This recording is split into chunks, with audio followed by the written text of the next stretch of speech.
sommes en train de parler du sujet que nous abordons aujourd'hui, c'est le mécanisme de protection du créancier face à l'immunité d'exécution et l'insaisissabilité des biens cas de personnes morales de droit public. Alors, nous avions commencé par dégager une petite différence qui existe entre les deux notions. La première notion, c'est la notion de l'immunité d'exécution. Et la seconde, c'est la notion de l'insaisissabilité des biens. Le cas toujours des personnes morales de droit public. Nous avons dit ceci en quelques mots. L'insaisissabilité est la conséquence logique de l'immunité d'exécution. Parce que lorsqu'on vous dit que telle personne est bénéficiaire de l'immunité d'exécution, on sous-entend que ces avoirs ne peuvent pas faire l'objet des saisies. C'est là qu'on peut parler aussi de l'insaisissabilité des avoirs. Ça, c'est la première hypothèse de l'insaisissabilité. La deuxième hypothèse, c'est l'hypothèse prévue par l'article 51.10 qui donne de l'acte uniforme portant procédure simplifiée de recouvrement et de droits d'exécution, qui donne aux États la possibilité d'énumérer, de lister les biens et les droits dont les créanciers ne peuvent frapper les saisies. Et partant de cette disposition, la première, autrefois, l'acte uniforme, bien entendu. Autrefois, les législateurs au WADA n'avaient pas listé les personnes jouissant de l'immunité d'exécution ou bénéficiaires de l'immunité d'exécution. Mais après la révision de 2023-2024 de l'acte uniforme portant procédure simplifiée des recouvrements et des droits d'exécution, les législateurs de l'OWADA a pris le soin d'énumérer ce qu'on entend par personne bénéficiaire de l'immunité d'exécution. Et en listant cela, il nous indique que ce sont 1. L'État, 2. Les collectivités territoriales. Par collectivité territoriale, il faut entendre, suivant notre configuration de notre État, il faut entendre les EDD et consorts. Et troisième catégorie, sont les établissements publics. Ce sont ces trois principales catégories des personnes morales de droit public qui sont bénéficiaires des immunités d'exécution. C'est-à-dire, après les avoirs d'une quelconque saisie sans avoir respecté un certain nombre de principes. En d'autres termes, c'est ça. L'immunité n'est pas l'impunité, l'immunité n'est pas forcément l'insaisissabilité, mais l'immunité voudrait que vous puissiez respecter un certain nombre de conditions pour remplir un certain nombre de formalités avant de frapper la saisie. Et dans l'hypothèse, vous constaterez que la loi a prévu le mécanisme de protection du créancier, parce que face à ces immunités, face à cette immunité d'exécution, les créanciers étaient un peu déphasés. Il fallait que les législateurs puissent prévoir aussi un certain nombre de mécanismes permettant aux créanciers de pouvoir obtenir le paiement de sa créance. Et parmi ces mécanismes, nous avons premièrement les mécanismes de la rénonciation. C'est aussi l'article 30 qui prévoit, qui dispose, sauf rénonciation expresse. Ce premier mécanisme voudrait quoi? Que la saisie ou l'exécution forcée, la saisie conservatoire ou l'exécution forcée ne peuvent être pratiquées sur les avoirs des personnes morales, telles que nous venons d'énumérer, que lorsque cette personne morale elle-même renonce à son immunité. Donc l'État, les collectivités territoriales, les établissements publics peuvent aussi renoncer à cette immunité. L'autorité compétente de cet établissement vous dit: nous renonçons à l'immunité, viens pratiquer la saisie. Viens pratiquer les mesures d'exécution forcée. C'est la première possibilité. Et cette rénonciation doit être expresse. Ça doit être constaté dans un écrit émanant de l'autorité compétente. Ça, c'est le premier mécanisme qui peut permettre au créancier d'obtenir le paiement de sa créance. Le deuxième mécanisme, c'est le mécanisme de la compensation. La loi prévoit que les parties, c'est-à-dire la personne morale des droits publics et son créancier, peuvent s'entendre pour procéder à la compensation entre les deux créanciers, à condition que ces créances soient certaines, liquides et exigées. Et par la certitude, la première condition, la certitude de la créance, il faut entendre, selon le législateur de Rwanda, il faut que cette créance-là soit reconnue par la personne morale de droit public comme telle, qui est votre débitrice. Si elle ne reconnaît pas la créance, vous devez chercher le mécanisme et que cette créance-là soit constatée dans un titre exécutoire. Alors là, la créance est certaine, vous pouvez maintenant procéder à la compensation. Il peut arriver toujours par le truchement que vous qui étiez autrefois créancier de l'État, vous devenez son débiteur. Et vous pouvez procéder à la compensation directement pour éteindre ces désobligations de manière réciproque. En dehors de la compensation, la loi prévoit encore le mécanisme de l'inscription d'office. Par ce mécanisme de l'inscription d'office, la loi voudrait quoi? Un titre exécutoire qui constate sa créance doit procéder d'abord par une mise en demeure, lancer une mise en demeure contre la personne morale de droit public qui est son débiteur. Et une fois que la créance n'a pas été payée durant une période de 3 mois après la mise en demeure, la loi vous dit maintenant, vous pouvez écrire au ministre des Finances pour que celui-ci puisse inscrire votre créance dans le budget et dans le dépense obligatoire de l'exercice de la personne morale de droit public qui est votre débiteur. Et la loi dit, à dater de l'inscription de cette créance-là dans le dépense obligatoire de cette personne morale, cette créance commence à produire les intérêts. On peut espérer aux intérêts à partir de ces mois. Mais maintenant, la faiblesse de la loi, nous avons des conventions qu'on a signées, nous avons des conventions, nous avons des actes qu'on a mis en place qui avaient au départ plutôt consenti les immunités ou l'immunité d'exécution en faveur de ces personnes-là. Et que ces personnes, lorsque vous voulez recouvrir votre créance face à ce genre de personnes de manière forcée, vous devez observer que la seule possibilité, la loi prévoit la rénonciation.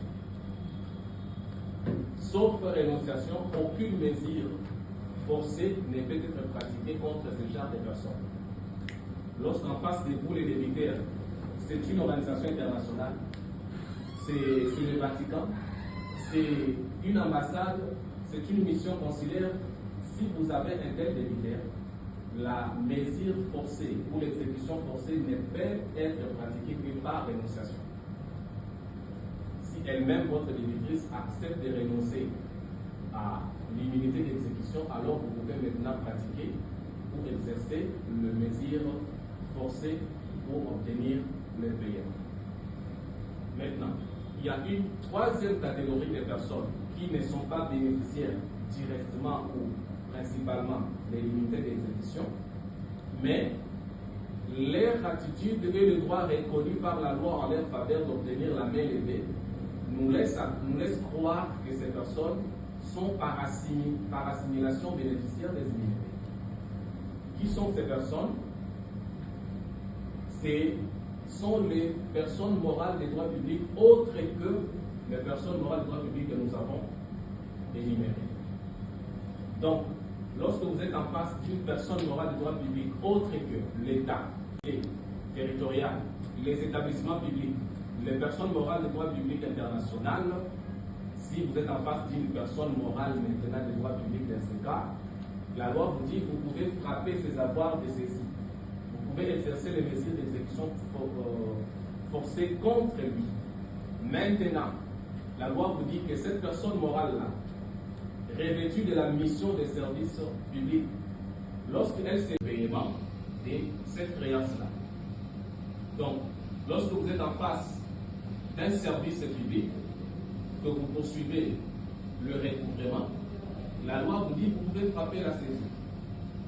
Vous pouvez exercer la saisie conservatoire contre cette personne-là. Vous pouvez frapper la saisie attribution et autres contre ces services. Mais lorsque les services se rendent compte que votre saisie handicape son fonctionnement, alors il peut saisir le juge pour obtenir la même. C'est ça ce que nous étions en train de parler sur l'immunité d'exécution. Concernant l'insaisissabilité maintenant, nous avions parlé de l'insaisissabilité comme l'une des conséquences logiques de l'immunité rattachée à des catégories de personnes que nous avons énumérées. Parce que c'est qu'il faut savoir aussi que l'immunité est rattachée à une personne, au statut d'une personne, alors que l'insaisissabilité est rattachée au bien. Maintenant, l'insaisissabilité dont nous faisons allusion ici, c'est l'insaisissabilité qui concerne le bien de l'État. Base légale, l'article 51.10. Cet article a été interprété chez nous par le décret du Premier ministre. Et ce décret nous amène dans une confusion totale.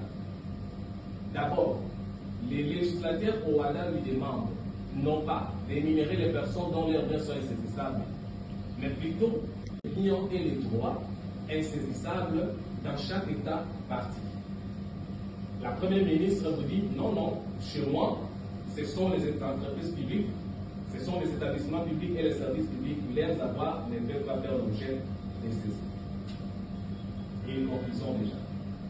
Mais aussi, parlant de l'entreprise publique, ce qui tire notre attention.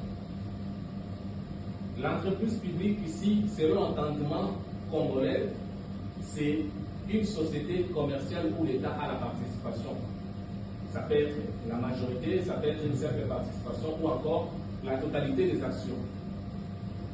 Or, suivant les actes de loi sur la transformation, nous avons la loi numéro 08/007, la loi numéro 08/008, la loi numéro 8/009 et la loi numéro 8/010.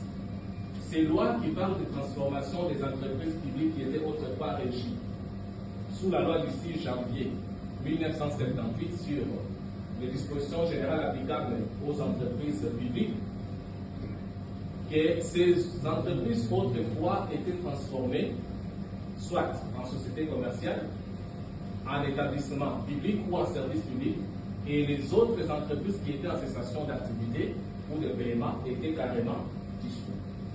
Et en ce sens, on ne peut pas en ces jours parler de l'entreprise publique parce qu'il n'en existe plus en RDC.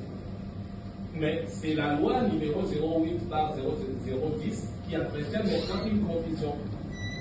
C'est cette loi qui parle ou qui organise les portefeuilles de l'État.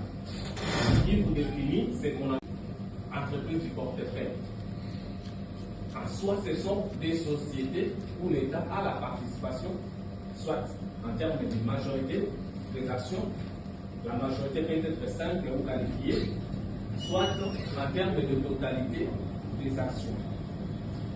Alors, lorsque le décret de la Première ministre reprend les sociétés commerciales, or, dans la loi numéro 08/007 et numéro 08/010, ces deux lois-là, si vous lisez même l'exposé des motifs, on vous dit toutes les entreprises qui ont été dissoutes, plutôt qui ont été transformées en sociétés commerciales, ayant opté l'une des formes des sociétés prévues par le droit interne, sont régies par le droit commun. C'est-à-dire, l'État ne peut plus se prévaloir de ses prérogatives de puissance publique. Parce que l'État s'est dépouillé, a renoncé à ses prérogatives en voulant opter pour l'une des formes prévues par le droit au Rwanda sur les sociétés commerciales. Ce qui voudrait comme conséquence que ces avoirs doivent faire l'objet de saisies lorsqu'il y a une saisie qui a été pratiquée sur ces avoirs. On ne peut plus venir solliciter la main levée pour dire c'est une société de l'État, vous ne pouvez pas pratiquer la saisie. Non. Cette société de l'État a opté pour l'une des formes des droits au WADA, c'est-à-dire ces avoirs peuvent faire l'objet des saisies. Et c'est pourquoi même il y a une jurisprudence de la CCJA allant dans ce sens pour dire que lorsque l'État s'est dépouillé, a renoncé à ses prérogatives pour opter dans l'accomplissement de ses missions de service public, a opté pour l'une des formes. Non, même si on a dit, je pense qu'il y en aura plus que l'exposé était terminé. Alors, vous avez parlé du régime du droit commun qui s'applique aux sociétés commerciales, puisque avec la loi de 2008, ces sociétés ont été transformées ces entreprises plutôt ont été transformées en sociétés commerciales. Oui. Alors, lorsque j'analyse l'acte uniforme sur le droit de société commerciale et du droit intérêt économique dans ces deux dispositions pertinentes, l'article 916 et l'article 22, c'est dégage qu'au sein de ces sociétés-là, au sein de certaines sociétés, il existe des règles particulières que les droits au WADA n'approchent pas, en raison notamment de la nature de l'activité ou encore de certaines règles spécifiques qui s'appliquent à elles.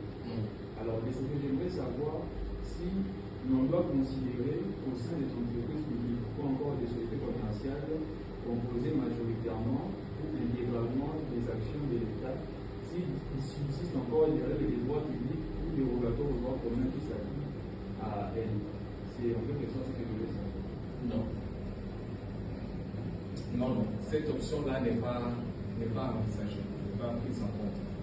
Parce que l'idée de la transformation, c'était de laisser un boulevard sur la concurrence. C'est-à-dire nous sommes dans une période où l'État devient maintenant un État entrepreneur. Et tout en étant un État entrepreneur, l'État accepte de se lancer dans le domaine des privés. Et lorsque l'État accepte de se lancer dans le domaine des privés, il doit se comporter de la même manière que les privés. Ce qui doit peser sur le privé peut aussi peser sur lui.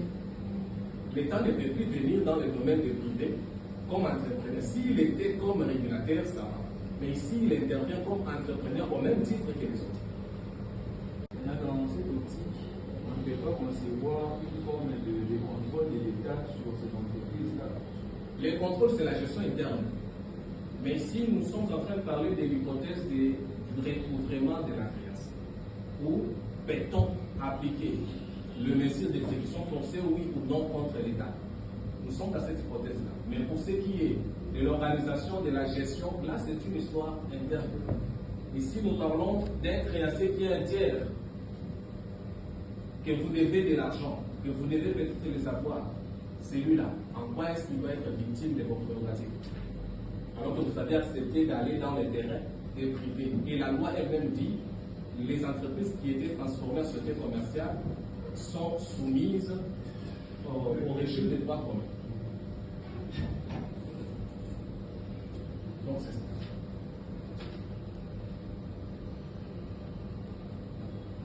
Autre question.